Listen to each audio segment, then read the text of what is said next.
নমস্কার, শুভ নববর্ষ 1432 বঙ্গাব্দ আপনাদের প্রত্যেকের যেন ভালো কাটুক সেই কামনা করি মায়ের কাছে। পয়লা বৈশাখ ছোটবেলা থেকেই আমাদের কিন্তু একটা অন্য অনুভূতি থাকে, কারণ আগে কিন্তু হ্যাপি নিউ ইয়ারকে আমরা কিন্তু অতটা গুরুত্ব দিতাম না। ছোটবেলা থেকেই কিন্তু আমরা পয়লা বৈশাখ আসা মানেই একটা মিষ্টির প্যাকেট, একটা ক্যালেন্ডার এবং শরবত, এই তিনটে জিনিস কিন্তু আমরা ঠাকুমা বা দাদুর সাথে বিভিন্ন দোকানে যেতাম এবং সেখানে পেতাম। অর্থাৎ নববর্ষ একদম শুরুই হতো হাল খাতা দিয়ে, আর সমস্ত কিছুই ইকোনমিক যে সমস্ত দোকানের সাথে যা যা হতো সেই সব কিছু প্রক্রিয়াকরণ কিন্তু সেই সময় এই পয়লা বৈশাখ ধরেই হতো। আর পয়লা বৈশাখ এসে যাওয়া মানেই আমরা জানতাম বিয়ের কার্ড চলে আসবে, অর্থাৎ বৈশাখ মাস আমাদের কিন্তু বছরের বাংলা নববর্ষের কিন্তু প্রথম মাস হিসাবে আমরা চিহ্নিত করে থাকি।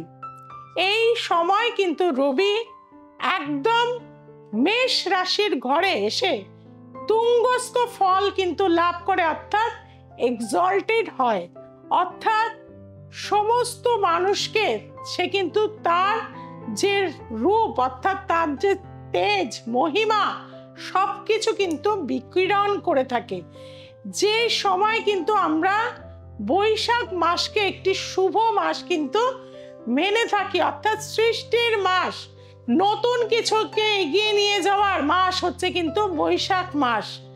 আর এই 1432 বঙ্গাব্দ একদম কিন্তু আমাদের ঠকঠকাচ্ছে, এবং এই সময় আমরা কিভাবে পয়লা বৈশাখের দিনটা আমরা কাটাবো এবং কিভাবে ঠাকুরের পুজো করব, কি কি নিয়মগুলো করলে আমরা সারাটা বছর ভালো থাকতে পারবো।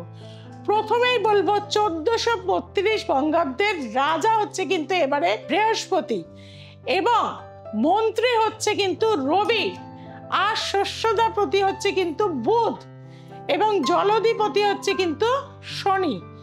অর্থাৎ বৃহস্পতির যেহেতু এটা রাজা, সেক্ষেত্রে কিন্তু বৃহস্পতি আমরা নববর্ষের সময়, যে সময় কিন্তু নববর্ষ হচ্ছে সেই সময় দেখছি ন্যাচারাল জোডিয়াকের দ্বিতীয় ভাবে বৃষ রাশির ঘরেতে কিন্তু বৃহস্পতির অবস্থান, অর্থাৎ 1432 বঙ্গাব্দ আমরা কিন্তু অর্থনৈতিক দিক থেকে বলতেই পারি আমরা কিন্তু কিছুটা হলেও যার যে অবস্থা তার থেকে ডেভেলপমেন্ট কিন্তু হবে। এবং মেষ লগ্নের একদম চতুর্থ ভাবে চলে গেছে কিন্তু মঙ্গল, যার ফলে কিন্তু এই চতুর্থ ভাবে মঙ্গল থাকার জন্যে প্রতিটা মানুষেরই কিন্তু একটা মঙ্গল হচ্ছে ভূমি, মঙ্গল হচ্ছে ল্যান্ড, মঙ্গল হচ্ছে বাড়ি, অর্থাৎ গৃহ বাড়ি করার, ফ্ল্যাট করার মানসিকতা কিন্তু প্রত্যেকের মধ্যেই কিন্তু আসবে। এবং এই 1432 বঙ্গাব্দের পরপরই বিভিন্ন প্ল্যানেট অলরেডি কিন্তু শনি মহারাজ 29শে মার্চ কিন্তু কুম্ভ রাশি ত্যাগ করে চলে গেছে কিন্তু মীন রাশির ঘরে। বৃহস্পতিও কিন্তু বৃষ রাশি ত্যাগ করে ন্যাচারাল জোডিয়াকের তৃতীয় রাশি অর্থাৎ বুধের ঘরে কিন্তু আসবে 14ই মে। আর রাহু আর কেতু এরাও কিন্তু 18ই মে কিন্তু ট্রানজিট করবে। যেহেতু এই দুটি প্ল্যানেটই অলওয়েজ রেট্রো মোশনে থাকে, ক্লকওয়াইজ চলে, তার ফলে কিন্তু রাহু চলে আসবে কিন্তু কুম্ভ রাশিতে, আর সিংহ রাশিতে চলে যাবে কিন্তু কেতু মহারাজ। এইভাবেই কিন্তু নববর্ষের পরেই পরপর কিন্তু প্ল্যানেটারি পজিশন চেঞ্জ হবে। শুক্র কিন্তু দেখা যাবে চেঞ্জ হয়ে জুন মাসের 1 তারিখের পরে কিন্তু চলে যাবে হচ্ছে মেষ রাশির ঘরে, এবং প্রতিটা মাসে রবি কিন্তু বৈশাখ মাসে যেরকম থাকে মেষ রাশিতে, জ্যৈষ্ঠ মাসে চলে যাবে বৃষ রাশিতে, এইভাবে কিন্তু সে 12টা রাশি অর্থাৎ একটা বছর তার বার্ষিক গতি যেটাকে আমরা বলে থাকি সেইটা কিন্তু সে করে থাকে। কাজেই এই নববর্ষ আমরা কিভাবে কাটাবো? প্রথমেই বলবো, শনি যেহেতু ন্যাচারাল জুডিকে দ্বাদশ ভাবে রয়েছে, আর শনি হচ্ছে সাত্ত্বিক কারক গ্রহ, সেদিন যদি আপনারা ব্রহ্ম মুহূর্তে উঠতে পারেন সেটা আপনাদের জন্য বিশেষভাবে শুভ হয়ে যাবে। ব্রহ্ম মুহূর্ত হচ্ছে 3:30 থেকে 4:30 মধ্যে, যে সময় সূর্য আস্তে আস্তে কিন্তু উদিত হচ্ছে। সেই সময় যদি আপনারা ঘুম থেকে উঠে আপনারা পঞ্চশস্য দিয়ে, পঞ্চ ফুল দিয়ে যদি নিজেরা স্নান করতে পারেন, 5 রকম ফুল, 5 রকম শস্য, 5 রকমের মেটাল, সোনা, রূপো, তামা, এইভাবে ছোট ছোট যদি কুচি কুচি দিয়ে যদি আপনারা স্নান করতে পারেন, সেটা আমরা ভীষণভাবে ভালো মেনে থাকি, আমাদের জীবনের মঙ্গল হিসাবে ধরে থাকি। কারণ পঞ্চতত্ত্বের দ্বারাই আমাদের জীবন কিন্তু গঠিত হয়ে থাকে। এবং যখনই কিন্তু স্নান করে আসবেন, আমরা ছোটবেলা থেকে দেখেছি নতুন একটা পয়লা বৈশাখে জামা কাপড় পরার কিন্তু একটা নিয়ম থাকে, সেটা কম দামি হতে পারে। এবং ঠাকুর সাজানোর পয়লা বৈশাখে একটা বিশেষ নিয়ম আছে, ঠাকুরের জন্য নতুন নতুন জামা কিনবেন এবং ঠাকুরের আসন অবশ্যই পরিষ্কার পরিচ্ছন্ন পয়লা বৈশাখের আগের দিনই কিন্তু করে রাখবেন। এবং নতুন সেই জামা কাপড় ঠাকুরকে আপনারা কি করবেন না, অভিষেক করবেন। এই অভিষেক বিভিন্ন রূপে করতে পারেন, কেউ জলের মধ্যে একটু আতর দিয়ে করতে পারেন, কেউ পঞ্চামৃতে করতে পারেন, কেউ একটুখানি দই দিয়ে করতে পারেন, কেউ অনেকে পিতলের ঠাকুর একটু সর্ষের তেল জলের মধ্যে দিয়ে করতে পারেন, সুগন্ধি যেটাকে আমরা অগুরো বলে থাকি সেই দিয়েও কিন্তু ঈশ্বরের আমরা কিন্তু অবশ্যই অভিষেক করে নেব। এবং ঠাকুরের আসনে আমরা ঠাকুরকে লাল, হলুদ, পিঙ্ক কালার, বিভিন্ন কালারের কিন্তু জামা কাপড় পরাতে পারি। তার পাশাপাশি আমরা আসনটাকে কি করব, হলুদ কাপড় দিয়ে ঢেকে নেব। নর্থ ইস্ট কর্নারে একটা ইয়েলো কালারের বাল্ব রেখে দেবেন। এবং মা লক্ষ্মীর প্রিয় ফুল সেটা হচ্ছে পদ্ম ফুল, অবশ্যই মা লক্ষ্মীকে পদ্ম ফুল দেবেন। নারায়ণের পায়ে সাদা চন্দন তুলসী দেবেন এবং গণেশজিকে 1 ছড়া কলা দেবেন, দুব্বা দেবেন, জবা ফুলের মালা দেবেন, হনুমানজিকে জবা ফুলের মালা দেবেন। বিভিন্ন ঠাকুরকে তার প্রিয় প্রিয় জিনিসগুলো পয়লা বৈশাখে দেবেন। এবং পয়লা বৈশাখের আগেই সমস্ত ঠাকুর ঘরের আবর্জনা, ভাঙা ফাটা কৌটো বা বাসন যেগুলো ফেটে গেছিল সেগুলো কিন্তু দূর করে দেবেন। আমি অনেককে বলতে শুনেছি, আমি ঠাকুরের জন্য স্টিলের রেকাবি কিনেছি, স্টিলের গামলা কিনেছি, এটা একদম ভুল। স্টিলের ভেতরে তো লোহা থাকে, লোহার কোনো দ্রব্য দিয়ে আপনারা কিন্তু ঠাকুরকে পুজো দিতে পারবেন না। সেখানে সব সময় কাঁসা, পিতল, তামার বাসন দিয়ে কিন্তু ঠাকুরকে পুজো দিয়ে থাকবেন।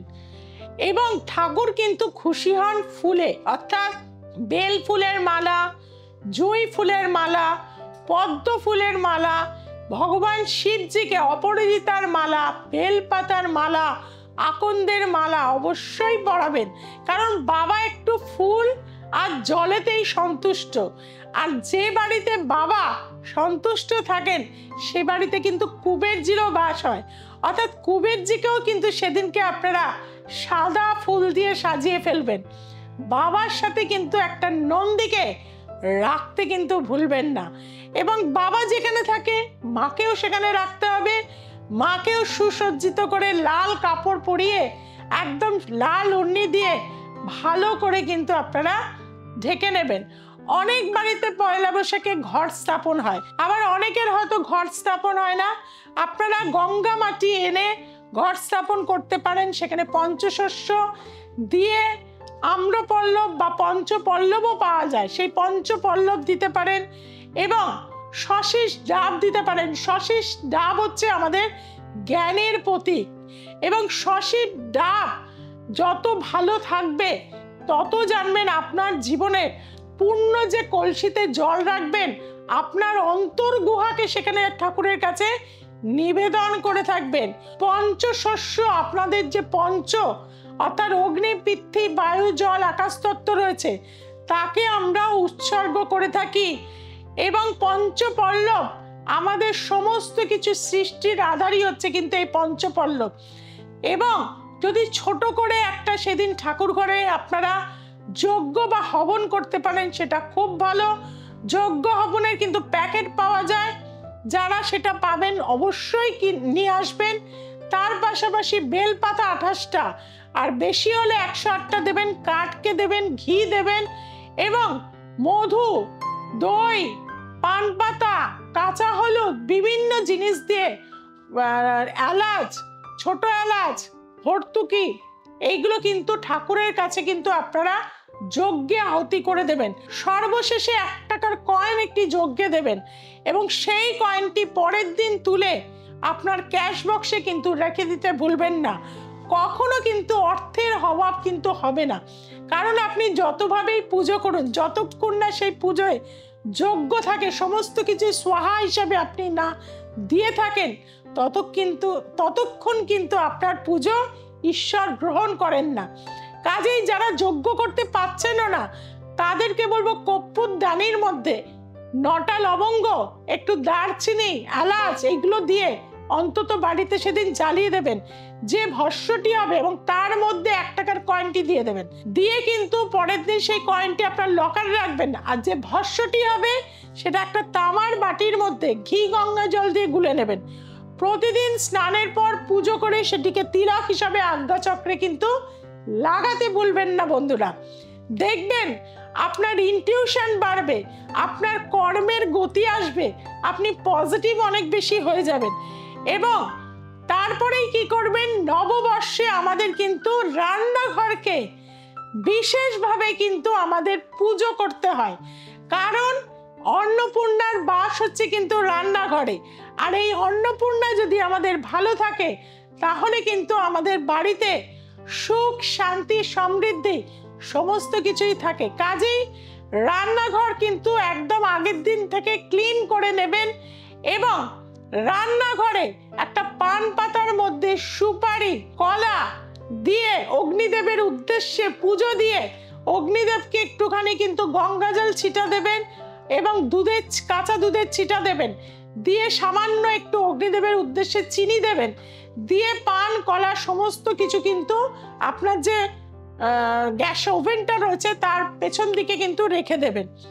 এবং রান্নাঘরের সব থেকে ভালো জিনিস হচ্ছে আমাদের অন্ন, অর্থাৎ চাল। এই চাল যেন আমাদের পরিপূর্ণ থাকে। এবং আপনারা অনেকেই কিন্তু আমার থেকে মা অন্নপূর্ণার কিন্তু চাল নিয়ে গেছেন, সেই চাল কিন্তু এখনো আমি অনেক মানুষকে দিচ্ছি। যারা যারা নিতে চাইছেন, যারা জীবনে উন্নতি করতে চাইছেন, সেই চাল কিন্তু মা অন্নপূর্ণা পূজার চাল নিয়ে যান। সেই চাল কিন্তু আপনারা আপনাদের চালের যে ড্রাম আছে তার নিচে রূপোর কয়েন বা 1 টাকার পয়সা দিয়ে আপনারা রেখে দিন। সারাটা বছর আপনাদের কিন্তু অন্নের অভাব হবে না। এবং একটি কাঁচের গ্লাসে যাতে রান্নাঘরের কোনো নেগেটিভিটি যাতে না থাকে, তার জন্য একটি হলুদ রঙের পাতিলেবু পূর্ণ জলের মধ্যে দিয়ে আপনি রান্নাঘরের উত্তর দিকে রেখে দিন।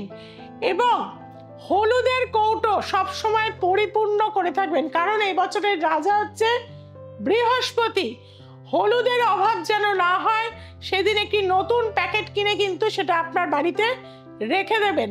তেল কিন্তু অবশ্যই রাখবেন, তবে সর্ষের তেল এই দিনকে কিনে আনবেন না, আগের দিন কিনে এনে এই দিনে কিন্তু ঢালবেন। আর ঘি দিয়ে পারলে কিন্তু আপনারা পুজো করবেন এবং সেই ঘিটাই রান্নাঘরে রাখবেন। এবং পারলে কিন্তু সেদিনকে আপনারা শুক্তো অবশ্যই রান্না করবেন। তার পাশাপাশি নিরামিষ আহার যদি পয়লা বৈশাখে খেতে পারেন, ডাল, শুক্তো, ভাজা 5 রকম, দই, মিষ্টি, এইগুলো যদি আপনারা সাত্ত্বিকভাবে আহার করতে পারেন, তাহলে দেখবেন সারাটা বছর অর্থাৎ 1432 বঙ্গাব্দ আপনাদের ভীষণ ভালো যাবে। এবং সারা বাড়িটা কিন্তু আপনারা কি করবেন, একটি শঙ্খের মধ্যে কাঁচা দুধ, গঙ্গা জল, বেলপাতা, তুলসী পাতা, কর্পূর মিশ্রিত করে আর পুজো করে নেবেন এবং সারা বাড়িতে সেটা কিন্তু ছড়াবেন। তাতে আপনাদের বাস্তুর একটা পজিটিভিটি কিন্তু দেখতে পাবেন। এবং মেন যে দরজা আপনার রয়েছে সেখানে যেখানে তুলসী গাছ রাখেন সেখানে অবশ্যই জল দেবেন। তুলসীর তলায় কিন্তু একটি প্রদীপ জ্বালবেন, মেন সদর দরজা পরিষ্কার পরিচ্ছন্ন করে নেবেন, তাতে একদম তেল দিয়ে যেন দরজা বন্ধ করার সময় ক্যাচ ক্যাচ আওয়াজ না হয়, এটা কিন্তু অলক্ষ্মীকে বহন করে আনে। এবং দুটো স্বস্তিক চিহ্ন অবশ্যই মেন দরজাতে লাগিয়ে দেবেন। দিয়ে কি করবেন, দুটো প্রদীপ ঘিয়ে অবশ্যই পয়লা বৈশাখের দিনকে কিন্তু জেলে দেবেন। এইভাবে যদি আপনারা পয়লা বৈশাখ এবং বাড়ির গুরুজনদের কিন্তু অবশ্যই প্রণাম করবেন, বাড়িতে সবাই একত্রিত হয়ে খাওয়া দাওয়া করবেন এবং কিছুটা সময় পরিবেশের সাথে থাকুন, অর্থাৎ সেদিন গাছ লাগান, বিভিন্ন ইনডোর প্ল্যান্ট এনে বাড়ি কিন্তু সাজিয়ে ফেলুন, মানি প্ল্যান্ট লাগান, তার পাশাপাশি ব্যাম্বো ট্রি লাগান, এরিকা প্ল্যান্ট লাগান, যেগুলো বাড়িকে কিন্তু মানে একদম পজিটিভ এয়ার দিয়ে থাকে, মাদার প্ল্যান্ট লাগান, বিভিন্ন রকম ইনডোর প্ল্যান্ট পাওয়া যায়, সেই ইনডোর প্ল্যান্ট সেদিনকে অবশ্যই বাড়িতে লাগাবেন। বাড়ির বৃদ্ধ মানুষকে দিয়ে একটি গাছ লাগাবেন, বাড়ির কনিষ্ঠ ব্যক্তিকে দিয়ে একটি গাছ লাগাবেন। এবং আমরা তো সামাজিক মানুষ, অবশ্যই কিন্তু সমাজের জন্য আমাদের কি করতে হবে, বিভিন্ন জায়গায় আম গাছ হোক, অশ্বত্থ গাছ হোক, কলা গাছ হোক, আপনারা কিন্তু পরিবেশের ভারসাম্য রক্ষার জন্য গাছ লাগাবেন।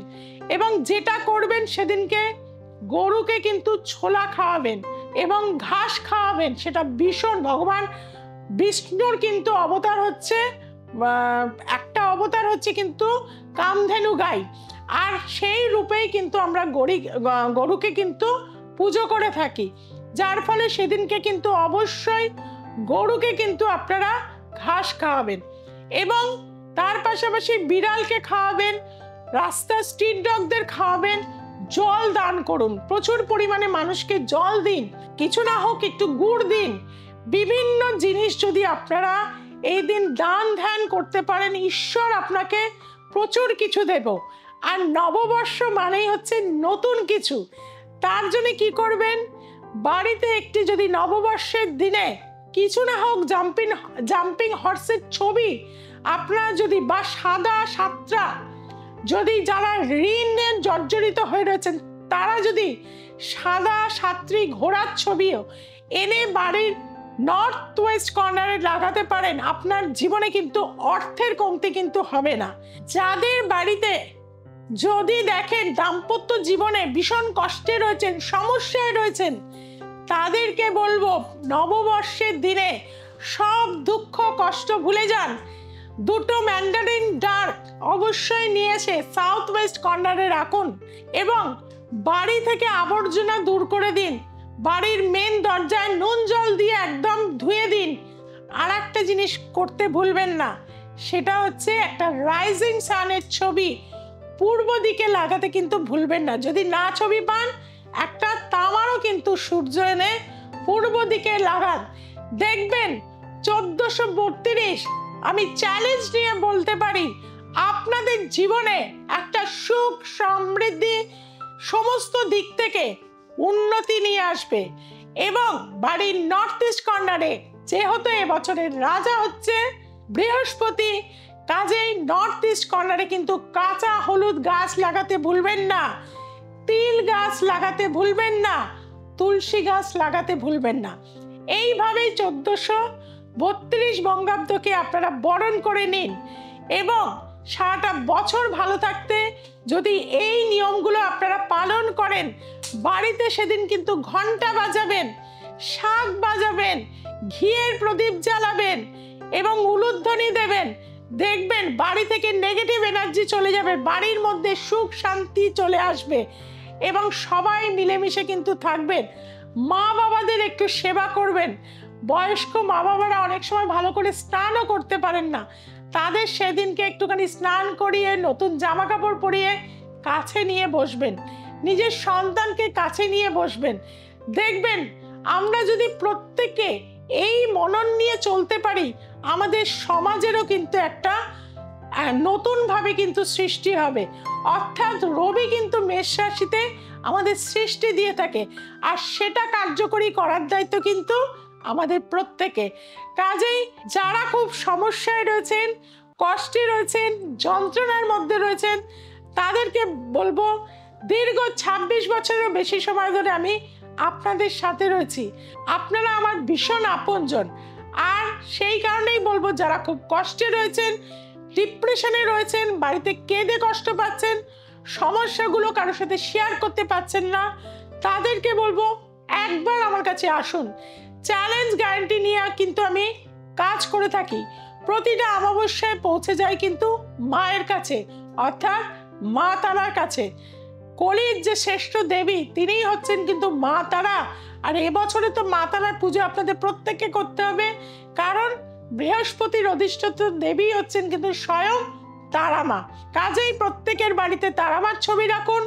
অর্থের উন্নতি হবে, কেরিয়ারের উন্নতি হবে, এবং আপনাদের জীবনে কেরিয়ার কোন দিক থেকে হবে বা বিবাহ কাদের হবে, 1432 বঙ্গাব্দ কারা লটারি প্রাপ্তি হবে, কাদের শেয়ার মার্কেট থেকে উন্নতি হবে, সেই এপিসোডগুলো আপনাদের কিন্তু দেখতে হবে। তার জন্য কি করতে হবে? দ্য এসেন্স অফ অ্যাস্ট্রোলজিতে আপনাদের চোখ রাখতে হবে। আপনারা তো চোখ রাখেন, আমাকে সাপোর্ট দেন, কিন্তু ভুলে যাচ্ছেন সাবস্ক্রাইব করতে। সাবস্ক্রাইব কিন্তু করে নিতে হবে, কারণ সাবস্ক্রাইবের জন্য একটা টাকাও আপনাদের কিন্তু যাবে না। দ্য এসেন্স অফ অ্যাস্ট্রোলজিকে সাবস্ক্রাইব করতে ভুলবেন না। যে বেল আইকনটি রয়েছে সেটা প্রেস করে দিন এবং বন্ধু বান্ধব আত্মীয় স্বজনের কাছে ছড়িয়ে দিন। এইভাবেই নতুন বছরকে বরণ করে নিন। সবাই খুব ভালো থাকুন, সবাইকে খুব ভালো রাখুন। জয় মা তারা।